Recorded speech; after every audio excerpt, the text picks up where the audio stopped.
Good evening dear student, आज हम start करने वाले हैं क्लास 11th माइक्रो इकोनॉमिक्स का चैप्टर नंबर 9। बहुत ही इंपॉर्टेंट है आपका सप्लाई। देखिए चैप्टर बहुत ही इजी है, समझते हैं इसको बहुत डिटेल में। यहाँ एक कॉन्सेप्शनल भी है, सबसे ज़्यादा चैप्टर अगर कॉन्सेप्शनल है तो ये है, इसके हर एक पॉइंट पे कॉन्सेप्ट है। ठीक है, अगर आप कोई भी बिजनेस कर रहे हो तो आपको सप्लाई डिमांड का प्रोसेस पता होना चाहिए। ठीक है, तो आज हम सप्लाई करने वाले हैं। यहाँ पे बहुत सारे टर्मिनोलॉजीज आने वाली, टैक्सेशन हम पढ़ के लेके आएंगे, सब्सिडी का वर्ड भी हम लेके आएंगे, गवर्नमेंट की पॉलिसीज के वर्ड लेके आएंगे, टेक्नोलॉजी का वर्ड लेके आएंगे। ठीक है, तो सबसे पहले चैप्टर का नाम डालते हैं, chapter number 9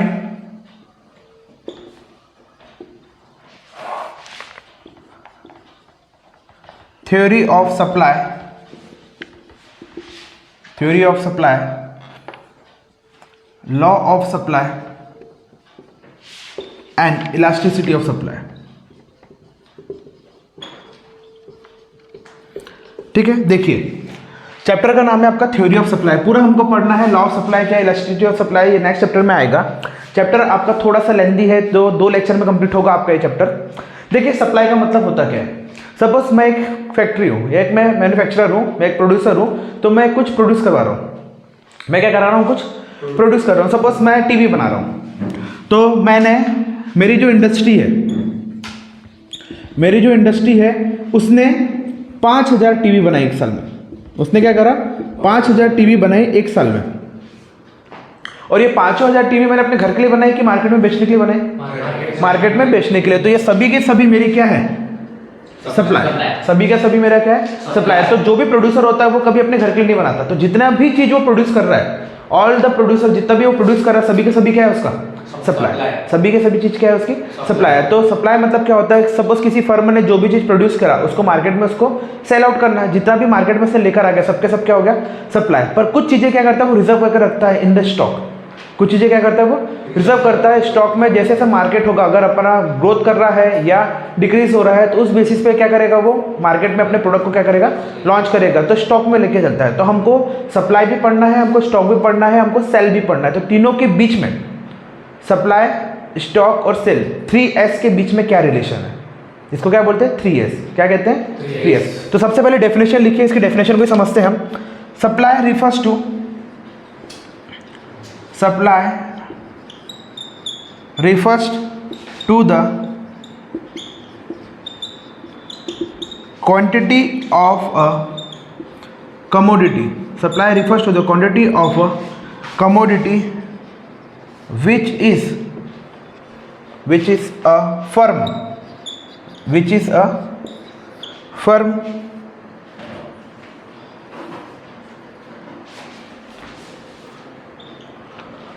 which a firm is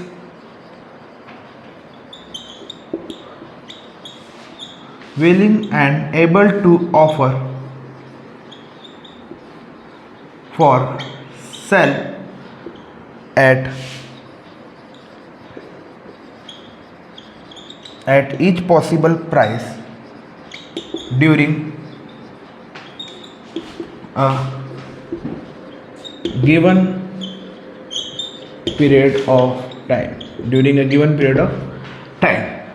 तो क्या कहता है, supply refers to the quantity of a commodity which a firm is willing and able to offer for sale at each possible price during a given period of time. देखिए यहाँ पर मैंने firm को box लगाया है। तो supply का मतलब क्या होता है, जितना भी फर्म ने प्रोड्यूस किया, जितना भी फर्म ने क्या किया, प्रोड्यूस किया, वो सब का सब मेरा क्या है, सप्लाई। तो सपोज अगर मैंने 5000 टीवी बनाई है मेरी इंडस्ट्री ने, तो 5000 की 5000 टीवी मुझको क्या करना है, मार्केट में सेल करना है। तो वो सभी की सभी चीज़ क्या है, मेरी सप्लाई। ठीक है, अब देखो सप्लाई को इन्फ्लुएंस करने के लिए 2 चीज़ें होती हैं। सपोज आपने सप्लाई करा, एक मेन जो फैक्ट्री है उसने चीज़ें बना के रखी है। अब वो अकेला इकलौता बना रहा है वो चीज़ें, या उसके साथ साथ सब्सिडरी बना रहा है। सपोज जैसे मैंने बोला मारुति सुजुकी कंपनी कार बना रही है आपकी, तो क्या कार के प्लांट इंडिया में एक ही जगह है या 2-3 जगह पे है? बहुत सारी जगह पे, नोएडा में है, बेंगलोर में है, हैदराबाद में है, अलग अलग जगह पे है। तो अगर सपोज एक ही जगह पे होता, सपोज पूरी टेरिटरी में या विद इन द कंट्री आपका एक ही जगह पे उसका फर्म होता या उसकी इंडस्ट्री होती, that type of supply is called individual supply. वो अकेला इकलौता सप्लाई कर रहा है। तो ऐसी चीज़ों में क्या होगा, अब आप कार बुक करने जा रहे हो तो वो आपको बोलेगा कि भैया आपको 2 महीने वेट करना पड़ेगा।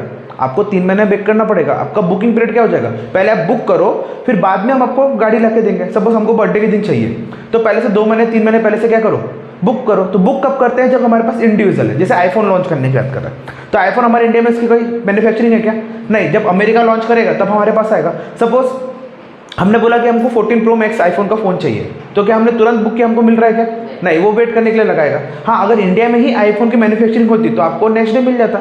लोग क्या करते हैं, इसको स्टॉक में रखते हैं ना अपने पास, ठीक है। अब जैसे MI हमको मिल रहा है इजीली, मैन्युफैक्चरिंग हमारे यहाँ हो रही है, मारुति सुजुकी आराम से होती है क्योंकि हमारे यहाँ हो रही है। आप बोल के लेके आओ ऑडी, दिक्कत है, ऑडी के प्लांट्स हमारे यहाँ खुल रहे हैं अभी। आप बोलोगे वोल्क्सवैगन लेके आओ, पोर्शे लेके आओ, लैम्बोर्गिनी लेके आओ, तो उसके है क्या हमारे पास, नहीं। तो ऐसे जिसमें सिर्फ एक ही पर्सन आपको पूरा सप्लाई करता है मार्केट में, इसको क्या बोलते हैं, इंडिविजुअल सप्लाई। तो supply is of 2 types. Supply कितने टाइप का है आपका, 2 टाइप का है। तो पहला सप्लाई जो है जिसको हम कहते हैं इंडिविजुअल सप्लाई, क्या कहते हैं, इंडिविजुअल सप्लाई, जिसमें सिर्फ अकेला एक फर्म जो है वो ही आपको सप्लाई कर रहा है। और दूसरा जो है उसको कहते हैं मार्केट सप्लाई। उसको क्या कहते हैं, मार्केट सप्लाई। मार्केट सप्लाई मतलब क्या होगा, मोर देन टू फर्म। अगर मार्केट में आपके 2 से ज़्यादा फर्म है जो मार्केट में आपका गुड्स को सप्लाई कर रहे हैं, तो ऐसे सप्लाई को क्या कहते हैं, मार्केट सप्लाई, ठीक है। तो अगर जैसे मेरा टीवी बनाने का है, तो मैं सैमसंग की टीवी बना रहा हूँ या MI की टीवी बना रहा हूँ, अगर एक ही पूरे कंट्री में एक ही सप्लाई यूनिट है तो उसको क्या बोलेंगे अपन, इंडिविजुअल। अगर बाद में बहुत सारे यूनिट्स आ गए तो उसको क्या बोलेंगे, मार्केट। तो कोई भी बड़ी कंपनी पहले एक छोटी सी स्टार्ट होती है, फिर धीरे धीरे उसकी डिमांड के हिसाब से फिर वो क्या करते हैं, अपने सब्सिडरीज खोलते हैं, अलग अलग जगह पे जाके क्या करते हैं, अपने सब्सिडरीज खोलते हैं कि अब चलो यहाँ पे छोटा सा एक प्लांट खोल दिया जाए। तो यहाँ पर क्या होता है, कभी कभी ऐसी चीज़ें भी होती है। सब जैसे मारुति सुजुकी है, तो मारुति सुजुकी का मेन ऑफिस आपका नोएडा में है, दिल्ली के पास कहाँ पर है, नोएडा में। तो नोएडा में कार आपकी मैन्युफैक्चरिंग होती है, नहीं, वहाँ पे कार आपकी असेंबल होती है। वहाँ पे कार क्या होती है आपकी, असेंबल। तो अब जैसे उसमें टायर लग रहे हैं, तो टायर वहाँ मैन्युफैक्चर नहीं हो रहा, टायर के दूसरी जगह पे हो रहा है, वहाँ से टायर पहुँच रहा है। नट बोल्ट कहीं और जगह से आ रहे हैं, स्क्रैप कहीं और जगह से आ रहे हैं, सीट के कवर कहीं और जगह से आ रहे हैं, इलेक्ट्रिकल के वायर्स कहीं दूसरी जगह से। मतलब इंडिया में अलग अलग जगह पे उन्होंने अपने प्लांट खोले हैं, वहाँ से आपके अलग अलग पार्ट्स कहाँ पर आ रहे हैं, नोएडा में, वहाँ आके क्या हो रहे हैं, असेंबल हो रहे हैं। Then throughout the country में आपके from Jammu Kashmir to Kanyakumari, from Silchar in Assam, Arunachal Pradesh to the Gujarat, तो आपके through north south east west चारों जगह पे टेरिटरी पे क्या कर रहा है, वो सप्लाई कर रहा है। तो इसको भी हम किस में लेंगे, इंडिविजुअल में भी, क्योंकि कंपनी तो एक ही प्रोड्यूस कर रहा है आपका, बस वो छोटे छोटे फॉर्म लेके आ रहा है। तो ये वाला कॉन्सेप्ट क्लियर हुआ, ठीक है, वेरी गुड। इसको लिखिए। अब हमको पढ़ना है stock versus supply versus sale. क्या पढ़ना है हमको, stock versus supply versus sale, ठीक है। हेडिंग डालिए, stock versus supply versus sale. जिसको हम क्या कहते हैं, 3S। क्या कहते हैं इसको, 3S। देखिए इधर,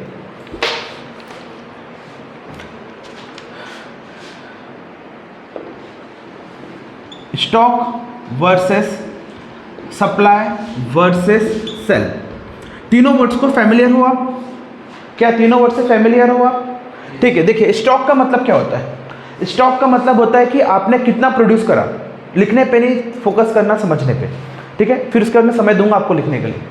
तो स्टॉक का मतलब क्या हो रहा है, जितना भी कमोडिटी आपके फर्म ने प्रोड्यूस करा वो पूरा का पूरा क्या है आपका स्टॉक, पूरा का पूरा क्या है आपका स्टॉक। तो सपोज अगर मैंने बोला ये आपका सर्कल स्टॉक है, ये पूरा बड़ा सर्कल क्या है आपका स्टॉक है, तो मार्केट में आप, ये आपकी कंपनी ने मैन्युफैक्चरिंग करा, पूरा एक साथ निकाल देते हो क्या, नहीं। सपोज आपने 5000 टीवी बनाई, तो आप पहले मार्केट में 1000 टीवी निकालोगे, 500 निकालोगे, तो स्टॉक से हमेशा छोटा क्या होगा आपका, सप्लाई। ये छोटा वाला सर्कल क्या हो गया आपका सप्लाई। फिर इसके बाद सपोज आपने 1000 टीवी निकाली, तो क्या 1000 टीवी एक ही दिन में बिक गई क्या, नहीं, वो धीरे धीरे बिकती रहेगी। तो कहने का मतलब क्या होगा, सेल क्या होगा और इससे कम। तो स्टॉक आपका बड़ा होगा हमेशा, स्टॉक से बड़ा छोटा कौन होगा आपका सप्लाई, और सप्लाई से छोटा कौन होगा सेल। ये रिलेशनशिप पता होगी आपको, ठीक है। कभी कभी ऐसा हो सकता है कि स्टॉक और सप्लाई बराबर हो, जितनी मैन्युफैक्चरिंग बनी सब डिमांड ज़्यादा है, जैसे आपने बनाया, सपोज गाड़ी की डिमांड बुकिंग आपके पहले से थी, आपको 1000 गाड़ी, जैसे आपने 1000 गाड़ी वैसे ही फैक्ट्री से निकाली, वैसे की वैसे ही कहाँ चलेगी सप्लाई में, तो हो सकता है। पर हाइपोथेटिकल कंडीशन ऐसा बहुत कम है, 2-4 गाड़ी हमेशा शोरूम में रखी रहती है, ठीक है, 2-4 गाड़ी हमेशा शोरूम में रखी रहेगी। तो समझ में आया, सबसे बड़ा सर्कल आपको क्या रूट करेगा, stock, then supply, then sale. ठीक है, it is the relationship between the stock, supply and sale. The stock always on a bigger side as compared to the supply as compared to the sell. Note it down.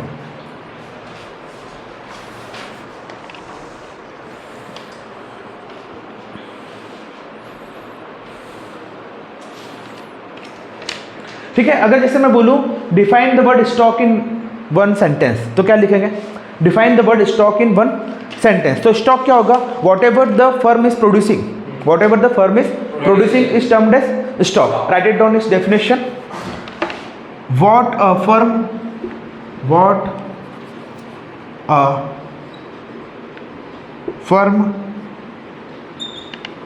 produces in actual, what the firm is produces in actual is termed as stock.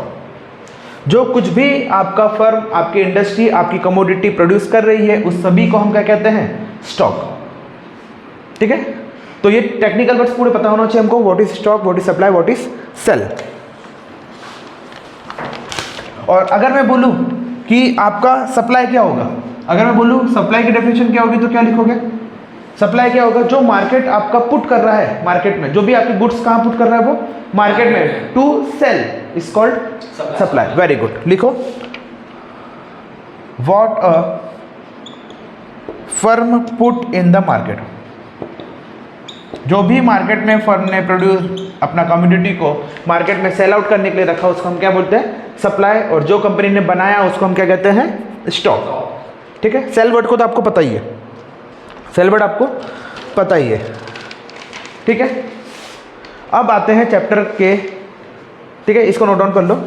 अब आते हैं chapter के सबसे important topic पे, determinants of supply. यहाँ से question हर साल आता है. व्हाट आर द फैक्टर्स जिससे आपका सप्लाई या आपका स्टॉक अफेक्ट होता है? तो क्वेश्चन क्या आता है? What are the determinants of a stock affecting और आपका फैक्टर्स अफेक्टिंग. ये क्वेश्चन आपका आईएमपी क्वेश्चन है, हर साल क्वेश्चन आता है यहाँ से. तो 6-7 पॉइंट है बुक में, पूरे के पूरे मैं एक्सप्लेन करूंगा. आप कोई भी 2 से 3 पॉइंट लिख के उसको एक्सप्लेन कर सकते हो इन ईयर एग्जाम. ठीक है, तो हेडिंग डालो determinants of supply. Determinants of supply. तो पहले मैं क्या करता हूँ, एक साथ पूरे डिटर्मिनेंट्स लिख देता हूँ, पांचों के पांचों. फिर उसके बाद क्या करूँगा, उसको एक एक को इलेबोरेट करके क्या करूँगा, समझाऊंगा. ठीक है,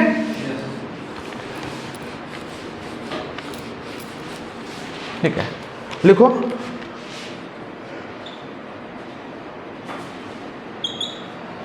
determinants of supply. Determinants of supply, और इसी को हम क्या बोलते हैं? Factors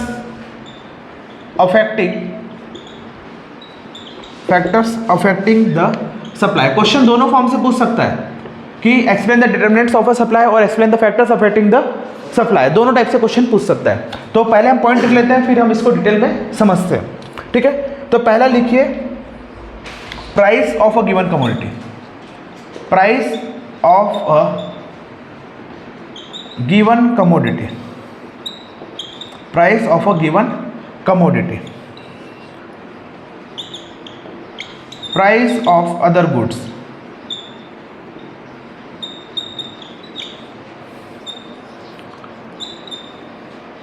price of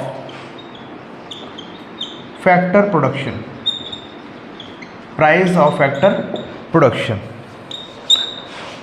fourth point is state of technology. Fourth point is state of technology. Fifth point is government policies.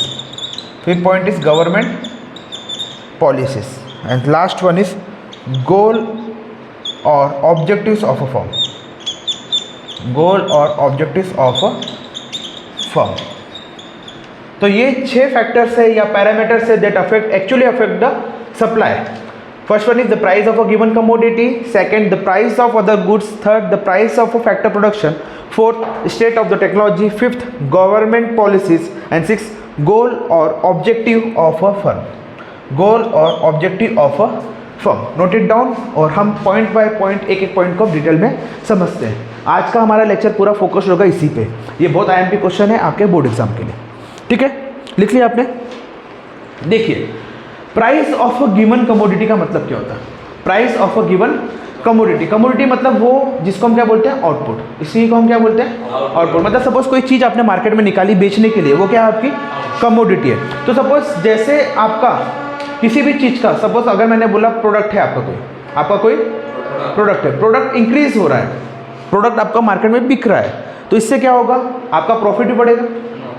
इसका इससे क्या होगा, आपका प्रॉफिट बढ़ेगा। जैसे जैसे आपका प्रोडक्ट बढ़ रहा है, आपके पास आ रहा है, मार्केट में सेल आउट कर रहे हैं, क्या होगा, आपका प्रॉफिट बढ़ेगा। प्रॉफिट बढ़ेगा तो आप क्या करोगे, और ज़्यादा स्टॉक बनाने की कोशिश करोगे, और ज़्यादा क्या करोगे, सप्लाई करोगे।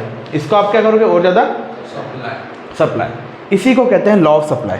इसी को क्या कहते हैं, लॉ ऑफ सप्लाई। ये इन्वर्सली प्रोपोर्शनल है। सपोज आपको प्रोडक्ट आपके पास मार्केट में है ही नहीं, प्रोडक्ट आपके पास है ही नहीं, लोग डिमांड कर रहे हैं कि मुझे टीवी चाहिए एमआई की, पर मार्केट में है ही नहीं, तो फिर क्या होगा, आपके पास प्रोडक्ट नहीं तो प्रॉफिट मिलेगा क्या आपको, नहीं। जब प्रॉफिट भी नहीं होगा तो आप और प्रोड्यूस करोगे क्या, नहीं, आप और प्रोड्यूस नहीं करेंगे। तो कहने का मतलब क्या होता है, price of a given commodity directly influence the supply and profit, directly influence the profit and supply, directly influence the profit and supply, note it down। अब सेकंड आता है price of other goods. Price of other goods, देखिए इसको समझते हैं। Price of other goods, अभी current का recent example बताता हूँ, ठीक है। तो हमारी इंडिया जो कंट्री है वो कैसी है, आपकी एग्रीकल्चर डोमिनेट कंट्री है। हमारी कंट्री कैसी है, एग्रीकल्चर डोमिनेट कंट्री है। तो पहले हमारे यहाँ पे क्या उगाते थे, वीट। क्या उगाते थे, वीट। जैसे ही वीट का रेट कम हुआ, हम लोग शिफ्ट हो गए टुवर्ड्स सोयाबीन। सोयाबीन से क्या हो रहा था, ऑयल निकल रहा था। तो अब सोयाबीन क्या हुआ, 2-3 सालों से सोयाबीन की फसल क्या हो गई, डूब गई। 2-3 सालों से सोयाबीन की फसल क्या हुई, डूब गई। तो कॉटन के रेट सबसे ज़्यादा होने लगे, ग्राउंडनट और कॉटन के। अभी कॉटन के रेट क्या चल रहे हैं, 8300 क्विंटल। तो लोगों ने क्या किया, जो अब वीट प्रोड्यूस कर रहे थे वो किस में शिफ्ट हो गए, आपके कॉटन में। तो आपके पास पहले राइस था, आपके पास वीट था, आप जो पहले ग्रोथ करते थे, पर जैसे ही इसके रेट कम आने लगे तो आपने क्या किया, आप किस पे शिफ्ट हो गए, सोयाबीन उगाने में। इसके 2-3 साल से इसकी फसल नहीं हुई तो आप किस में शिफ्ट हो गए, कॉटन में। अब ये चल रहा है, पता चला अगले साल मूंग के दाल बढ़ जाए, रेट दालों के दाल बढ़ जाए, तो आप क्या हो जाओगे, फिर पल्सेस में शिफ्ट हो जाओगे। तो यहाँ पे क्या हो रहा है, देखो आपकी प्राइस डिपेंड कर रही है अदर गुड्स के ऊपर। तो हम वो मार्केट में वो चीज़ें सप्लाई करते हैं जिसकी प्राइस सबसे ज़्यादा है, या हम वो चीज़ ग्रो करते हैं जिसकी प्राइस क्या है, सबसे ज़्यादा। जैसे अभी यूज एंड थ्रो पेन चल रहे थे आपके, तो सभी कंपनी ने यूज एंड थ्रो निकाले, पहले सॉफ्टेक ने निकाले। अब देखो सोनियो वोनियो कितने सारे आने लगे। तो पहले ऐसे थे क्या, नहीं। पहले जेल पेन चलते थे, तो 1-2 कंपनी के जेल पेन, भी सबने जेल पेन लेके आ गए। पेंसिल पहले नटराज की चलती थी, फिर अप्सरा, अब तो कितनी ब्रांड आ गई कि अपने को पता ही नहीं। सेम वैसे ही किसके साथ होता है आपका, सपोज जैसे लेस का पैकेट, लेस आने लगा आपका मार्केट में, चलने लगा। पोटैटो चिप्स, अब कितने सारे पोटैटो चिप्स आने लगे मार्केट में, बहुत आने लगे ना। तो सेम ऐसे ही होता है कि अदर प्राइस को देख के जिसके मार्केट में डिमांड है, हम भी वैसा ही प्रोड्यूस करने की कोशिश करते हैं। हम भी क्या करते हैं, वही प्रोड्यूस करने की कोशिश करते हैं। वेरी गुड, नोट डाउन कर लो इसको, शॉर्ट फॉर्म में समझना ही है बस। पूरे पॉइंट्स आपको लिखना क्या है, ये पॉइंट आपके एग्जाम में आएगा, 1-2 को आप अपने मन से एक्सप्लेन कर सकते हो। अब देखो तीसरा, factor of production. Factor of production क्या होगा, आपका land, labour, capital and entrepreneur. ठीक है, ये चारों आपके क्या होंगे, फैक्टर ऑफ प्रोडक्शन। लैंड पे डिपेंड करता है आपका, सब लेबर पे भी डिपेंड करेगा। सपोज जैसे ही आपका सप्लाई आपको बढ़ाना है तो आपको क्या करना पड़ेगा, इनडायरेक्टली आपको अपना लेबर बढ़ाना पड़ेगा। अगर आपके पास लेबर ही नहीं है उस टाइम पे, सपोज आपकी मैन्युफैक्चरिंग हो रही है टीवी की 5000, अभी डिमांड आ रहा है, दिवाली के टाइम पे सेल बढ़ रही है, शादी का सीजन आ रहा है, 5 से कितनी चाहिए आपको, 7000 चाहिए। तो 7000 टीवी मैन्युफैक्चर करने के लिए आपको क्या करना पड़ेगा, लेबर बढ़ाना पड़ेगा। या लेबर नहीं बढ़ाओगे तो आपको कैपिटल मतलब मशीन लाना पड़ेगा। अब सपोज आपको लेबर की जरूरत नहीं पड़ रही है, आपको किसकी जरूरत पड़ रही है, मशीन्स की, तो आपको मशीन इंपोर्ट करना पड़ेगा, क्योंकि इनडायरेक्टली आपको तो 2000 टीवी बनाना है ना। अगर मार्केट में आपकी 2000 टीवी नहीं होगी तो कोई बंदा क्या करेगा, आपका एमआई का टीवी आप प्रोड्यूस करे थे, आपके पास एमआई नहीं होगा तो OnePlus में जाएगा, OnePlus नहीं होगा तो रियलमी में जाएगा, वहाँ नहीं जाएगा तो सैमसंग में जाएगा, फिर सोनी में जाएगा। ऐसे अगर उनको वो टीवी पसंद आने लगी, मार्केट में उसके हाइप अप बन गई कि ये टीवी मस्त है, तो फिर आपकी टीवी को पूछेगा क्या। तो आपको कंटिन्यूस सप्लाई रखना पड़ता है आपके मार्केट में, जब तक कि आपका मार्केट स्टेबल नहीं होता। तो कंटिन्यू आपको स्टॉक सप्लाई रखना पड़ेगा। इसी को क्या बोलते हैं, फैक्टर ऑफ प्रोडक्शन। अब देखो स्टेट ऑफ टेक्नोलॉजी, ये अच्छे से समझ जाओगे। सपोज आपकी कोई कंपनी है आज से 100 साल पुरानी, सपोज आपकी कॉटन की कंपनी है, आपकी किसी कॉटन कंपनी है, कॉटन की, आपके पास पुरानी गिनिंग मिल है, कॉटन की कैपेसिटी कम है, मतलब धागे बनाने की कैपेसिटी क्या है, कम है, तो शर्ट कम बनेंगे। शर्ट कम बनेंगे तो मार्केट में आपका सप्लाई कम होगा। आजकल क्या होने लगे, बड़ी बड़ी इंडस्ट्रीज आ गई, चाइना से मशीन इंपोर्ट होती है लाखों करोड़ों रुपए की बड़ी बड़ी, तो क्या होने लगी, अब जैसे हमारे पांडुरना में पहले नॉर्मल मशीन थी, अब हम लोग भी मशीन इंपोर्ट करते हैं यूरोप से, चाइना से। डायटेक की मशीन देख लो कहाँ से अपलोड हो रही है, आपकी यूरोपियन कंट्री से अपलोड हो रही है। क्यों आ रही है वहाँ से, वहाँ पे क्वालिटी अच्छी, और हमको अब चाहिए ना वैसी कंपनी की, इतने टाइम पे हमको इतनी पैकिंग चाहिए, इतने टाइम पे हमको पर्टिकुलर हमको समय चाहिए ना। जैसे शटल कॉक बनाना है या पॉलीथीन बनाना है या बैट बनाना है, कोई भी चीज़, हर एक चीज़ उसकी कंपनी की आज आजकल आ गया, उसमें डिसाइडेड है कि 1 मिनट के अंदर इतने प्रोडक्ट आपको बनना पड़ेगा। सपोज आपके पास आउटडेटेड मशीन है, आउटडेटेड मशीन है, एक पेन बनाने की, पेंसिल बनाने की मशीन है, 1 घंटे में आपकी 1000 पेंसिल बनाती है। आजकल पता है आपको पेंसिल का कितना स्पीड है, आप 1 घंटे में 10,000 से ज़्यादा पेंसिल बना सकते हो, ऐसी मशीन आ गई है। बराबर लकड़ी को, माचिस की तिल्ली जो होती है ना, इनिशियली पहले कम होती थी, अब तो पता है आप पूरा कमरा भर सकते हो, इतना एक दिन में माचिस के बॉक्स बन जाते हैं, इतनी मशीन हाईटेक आ गई है आपकी।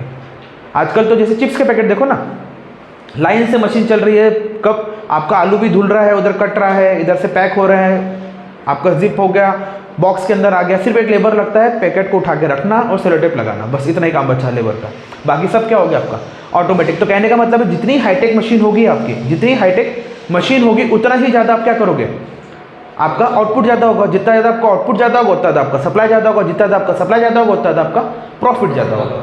तो स्टेप ऑफ इसमें समझ में आया कि अगर आपके पास ओल्ड मशीन है तो आपका प्रॉफिट कैसा होगा, ऑटोमेटिकली आपका प्रॉफिट क्या होगा, डिक्रीज होगा। आपके पास न्यू मशीन है, न्यू टेक्नोलॉजी है, न्यू टेक है, तो आपका प्रॉफिट क्या होगा, इंक्रीज होगा, आपका सप्लाई भी क्या होगा, मार्केट में इंक्रीज हो गया, सब कुछ।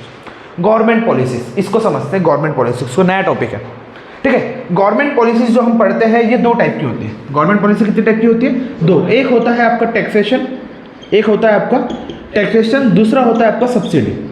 दूसरा क्या होता है आपका सब्सिडी। सब्सिडी का मतलब होता है बेनिफिट, सब्सिडी का मतलब क्या होता है आपका बेनिफिट। अब देखो टैक्सेशन को समझते हैं।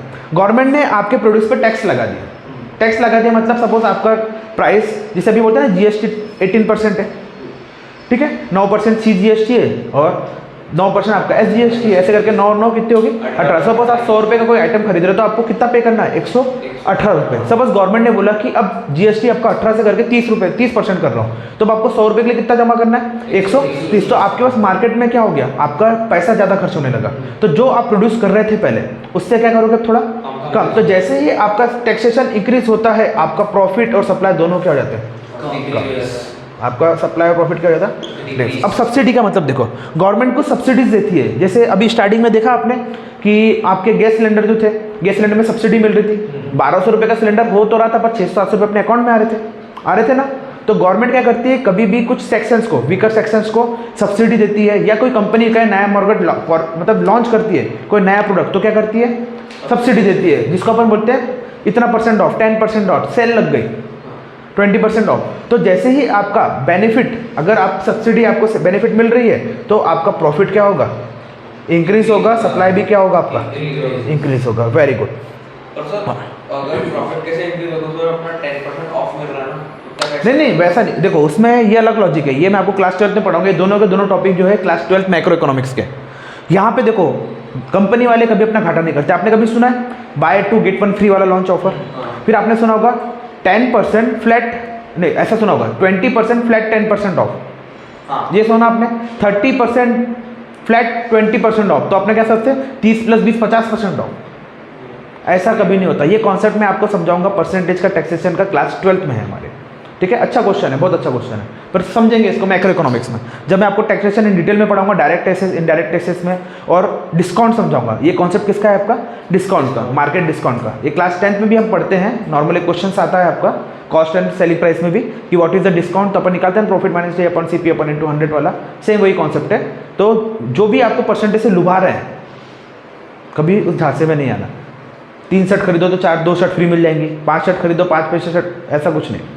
अब देखो last, goal and objective of a firm, goal and objective of a firm. अब देखो कैसा होता है, किसी किसी मार्केट का जो गोल और ऑब्जेक्टिव है ये डिपेंड करता है कि आप अपने सप्लाई को मैक्सिमाइज करना चाहते हो या प्रॉफिट को मैक्सिमाइज करना चाहते हो। सपोज जैसे मैं बात करता हूँ, नहीं दोनों कॉन्सेप्ट पढ़ते हैं। यहाँ पे देखिए, सपोज आपके पास 2 मोबाइल ओनर है, एक आपके पास MI, Realme, Oppo, एक है आपके पास iPhone। इनमें से ये क्या करते हैं, अपने प्राइस को क्या करते हैं, डिक्रीज करते हैं। मतलब कैसा कंपटीशन है आपका, इनपरफेक्ट कंपटीशन है। ये कैसे कर रहे हैं, अपने प्राइस को कांस्टेंट रख रहा है। तो पर देखो ये अपने प्राइस को कांस्टेंट रख रहा है, फिर भी इसके पास स्टॉक में मटेरियल है, मैक्सिमाइज कर रहा है। ये क्या कर रहा है, ये अपने सप्लाई को बढ़ा रहा है। ये क्या कर रहा है, अपना सप्लाई को बढ़ा रहा है कि भाई मैं मार्केट में ज़्यादा सेल आउट करूँगा तो भी मेरे को ज़्यादा प्रॉफिट होगा, इसको फर्क नहीं पड़ता। ये मार्केट में एक फ़ोन बेचेगा तो भी उतना ही प्रॉफिट मिलेगा, उसको 10 फ़ोन बेचेगा तो भी उतना ही प्रॉफिट मिलेगा। ये अपने प्रॉफिट के साथ नहीं खेल रहा है, ये क्या कर रहा है, सप्लाई को बढ़ा रहा है। Very good. तो आईफोन जो है ये आपके प्रॉफिट को मैक्सिमाइज करने में लगा रहता है। किसमें, प्रॉफिट को मैक्सिमाइज करने में लगा रहता है। सप्लाई जो है, ये वाले फ़ोन ये कहता है सप्लाई को मैक्सिमाइज करते हैं कि ज़्यादा से ज़्यादा बेचेंगे अपन, डिस्काउंट दे देंगे अपन। एक साल आपने कोई मोबाइल फ़ोन लॉन्च किया, वो 23,000 का है, अगले साल वो आपको 21,000 का मिलेगा। फिर सपोज आपका नोट 7 प्रो, जब मैंने नोट 7 प्रो लिया था तब 14-16 हज़ार का था, अभी नोट 7 प्रो 5-7 हज़ार का आता है, क्योंकि अब नोट 14 प्रो आ गया। जैसे जैसे ही नोट 15 प्रो लॉन्च किया, वैसे ही नोट 14 प्रो के प्राइस क्या होंगे, 2-4 कम हो जाएंगे रेट। फिर 17 आ गया तो 12-14 के और कम हो जाएंगे। पर कुछ लोग तो लेंगे ना उस फोन को, फिर भी 5,000-7,000 में लेंगे तो लेंगे। तो कहने का मतलब क्या हो रहा है, एक आपका प्रॉफिट को मैक्सिमाइज कर रहा है, एक क्या कर रहा है, अपना सप्लाई को मैक्सिमाइज कर रहा है। तो आज के लेक्चर में हमने क्या क्या सीखा, स्टॉक क्या होता है आपका, सप्लाई क्या होता है, सेल क्या होता है, तीनों में सबसे बड़ा क्या होता है आपका स्टॉक, उसके बाद आपका सप्लाई, देन सबसे छोटा क्या होता है आपका सेल। डिटर्मिनेंट्स वो फैक्टर होते हैं जो आपके सप्लाई को इफेक्ट कर रहे हैं। लॉ ऑफ सप्लाई क्या कहता है, जैसे जैसे प्रॉफिट इंक्रीज करोगे वैसे वैसे सप्लाई क्या होगा आपका, बढ़ेगा। ठीक है, और ये फैक्टर से ये IMP क्वेश्चन है, यहाँ से क्वेश्चन हर साल आता है। ठीक है, 40% of the chapter completed, 60% remaining next chapter में कंप्लीट कर लेंगे। फिर इसके बाद बचे हमारे 3 चैप्टर। ठीक है, थैंक यू।